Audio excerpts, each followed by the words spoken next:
Sa kaugnay pa rin na balita mga kabrigada, ilang mga coastal area sa Bicol nakaranas ng storm surge kaninang umaga. Brigada Kenneth Berville, ibrigada mo! Brigada Live Report.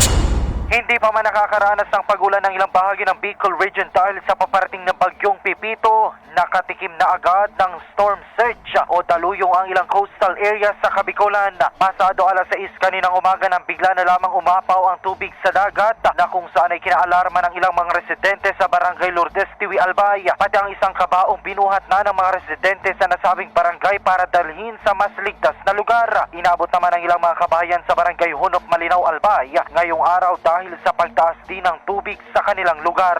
Sa lalawigan ng Catanduanes, ang ilang coastal areas din ay nakaranas ng mga matataas na hampas ng alon sa lugar. Pati ang isang piyersa nato sa Ngay Camarines Sur na kung saan makikita ang lakas ng hampas ng alon sa dalampasigan. Ayon sa Office of the Civil Defense Bicol, pinagsamang high tide at malakas na hanging epekto ng bagyong Pipito ang naranasan sa mga bayan na malapit sa dagat. Hindi rin inaalis ng OCD Bicol ang posibilidad sa pagkakaroon ng storm surge habang papalapit na ang bagyo. Batay naman sa inilabas sa storm surge warning ng Pag-asa, makikitang ang mga baybayin ng Bicol Region ay maaaring umabot sa mahigit 3 metro pataas ang maaaring maging taas ng alon.